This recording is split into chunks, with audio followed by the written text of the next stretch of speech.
It's The Local Show on News Radio 570 WSYR, a service of Safe Harbor Wills and Trusts and Geddes Federal Savings and Loan.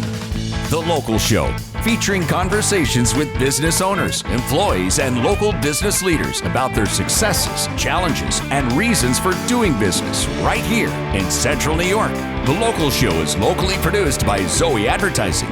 Now, your hosts, Tom and Steve. Welcome back and welcome in. This is hour number 2 of The Local Show. Get ready for engaging interviews with Troy Waffner. He is the CEO of the SPCA. Michael Johnson stops by, owner of Pro Snow Removal. Louis Greco from the Uncle Louis Variety Show will stop by, have a great conversation with him. And Jason Odom is the assistant manager of the Spaghetti Warehouse. All in hour number 2 right here on The Local Show. Glad to have you along. Right now, it's our pleasure to introduce Troy Waffner. He's the CEO of the SPCA and friend of the show. You've known Troy for a while, haven't you, We went Steve? to different schools together. Absolutely. That's right. That's right. How are you there, Troy? I'm good. How are you guys? Very good, my friend. Very good. Now, weren't you over at the New York State Fair for a while? I remember you being there. I had to stay at the New York State Fair for about 13 years. Oh, 13 short ones. 13 short ones. Yeah, they aged me by 20. No kidding. Yeah, but it's that time of year, right? It's a good time to come on. I've been out at the fair every day, getting my fill of it. You know, I still love the place. You know, whether I work there or not, it's just a great I have place. PSD because you took the racetrack down. You and many others.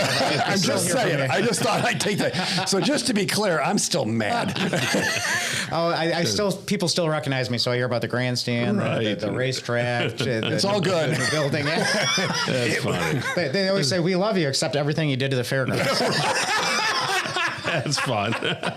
Troy, are you a Syracuse native? You grew up here? I grew up out in Madison County, out in Casanova, New York, which we consider ourselves part of Syracuse. Sure. Yeah, except you're better than everybody else. Yes.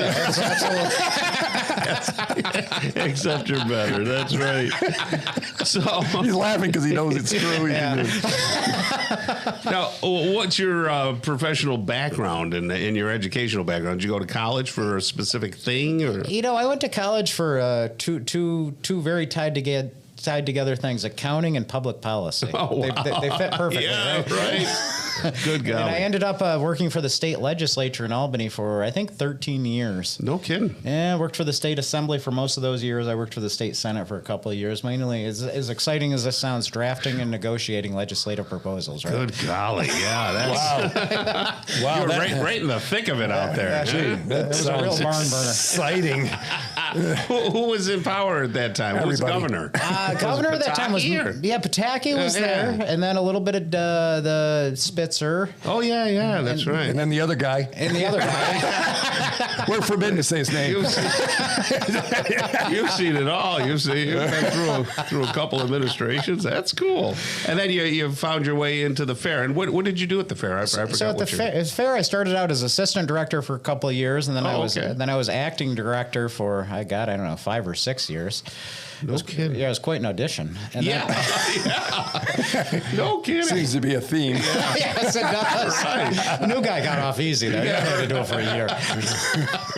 and then I was a director for a few years. Okay. And that's when that is when Governor Cuomo came in with a package of money and we tore down the grandstand, changed the fairgrounds. A bunch of different things. Did a bunch of different things. Got attendance up to 1.3 million at one point. Yeah, it's a lot.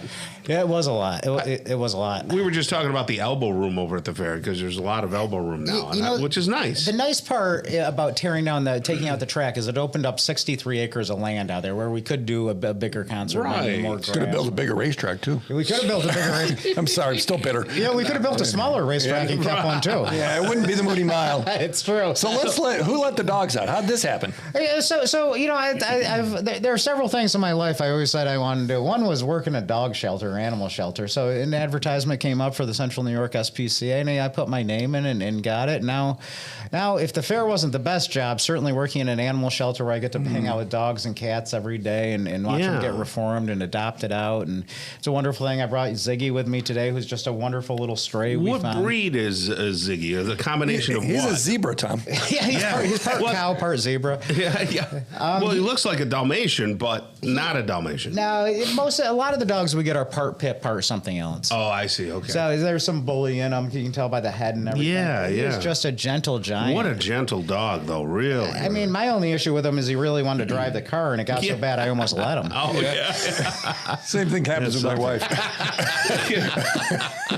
Let's answer the big question. Because Steve's not so bright, and I think you know that because you've known him for a while, right? Well, we went to different schools together. So, what is the SPCA as opposed to some of the other shelters? Because there seems to be a lot of shelters, but nobody knows the difference between them. It's very true. You have us, you have the Humane Association, you have Helping Hounds, you have some other rescues. So the SPCA was set up in 1890, and its actual original mission was to investigate cruelty against the animals pulling barges up and down the canal. Animals did that? Dogs and stuff? No, donkeys. Mules and donkeys. Oh, donkeys. yeah. It's okay. All right. So since then, it's still kept that mission. We are an all-inclusive. So we have animal cruelty services. We have dog control services. Oh, okay. We take surrenders. And all of that, we end up with a shelter full of animals. And, some of it's sad. You see the cruelty cases and the hoarding cases and people who just treat their animals horribly. Mm-hmm. And then, the dog control. When you look at our numbers, the number of stray animals we're picking up now through dog control is up about 40%. So you're all animals. It's not just dogs or cats. Oh, no, we do dogs, cats, reptiles. A lizard or something? Yeah. Chinchillas, guinea pigs, birds. Okay. We have parakeets all over the place. How about co-hosts on a radio show? Would you take one of them? I have a special kennel for that, yes. So talk to us about the leadership. The SPCA went through a bunch of changes. There were some things you heard, like, what's that and what's this? So things have settled down. Well, congratulations. Seriously, they brought a leader in. Tell us about it now.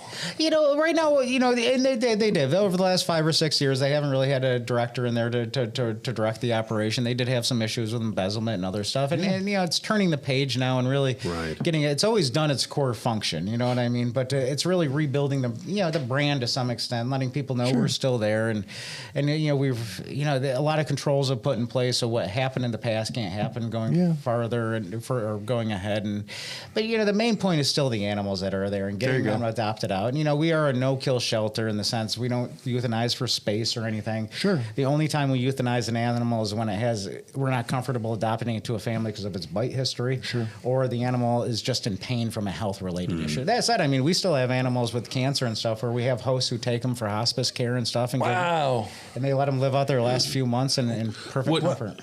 Do you have like a pricing structure that people see? So say you had some rabbits there. Would I be able to see how much it would cost? I should probably know the price off the top of my head. But I'll give you a deal. 3 for $1, Tom. They got a lot. 3 for $1. I was just using rabbits as an example, but you could even have a parakeet over there. Oh, right? We do have parakeets up for adoption. So what's the process? Somebody wanted to adopt this beautiful dog, and you can see it on YouTube, but we'll have some. What's the process, and is there a lot of cost to that? There isn't. So the process is you fill out an application. We have a submittable one online. If you rent, we just check with your landlord to make sure that they allow animals. So CNY SPCA.org. Yep. Okay, and then what? And then you fill out the application, submit it. Like I said, we check with your landlord. If you have a landlord, we check with your vet, and then we approve you for the to adopt. You come in, visit with the animal, find the one you like, and the price is about $200. Okay. And when can people just go in and kick the tires? Yeah, people can go and kick the tires. So when can they? You're on Malloy Road. Use the word kick in a shelter. True. Come on. Okay. Goes back to that bright thing.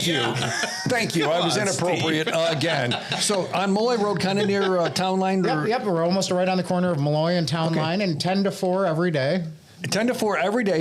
Monday through Saturday. Monday through Saturday, they can come in and say, we were thinking about, and at least start the process of considering it. Absolutely. That's nice. What a fabulous thing to do. And they're all good dogs, and you can look at as many dogs or cats as you want without a problem. And there's we have big dogs, small dogs also, and same with cats. I love dogs. Thanks for doing that. Hey, thank you. Troy, it was wonderful to have you over there, and thanks for, let's really rehabilitate this place. That's great. Absolutely. All right. He's the CEO of the SPCA, CNY SPCA.org. Michael Johnson's coming up next. He's the owner of Pro Snow Removal and Landscaping, Hardscaping, and he did a wonderful thing over to my house. We're going to talk about it next on The Local Show on 570 WSYR.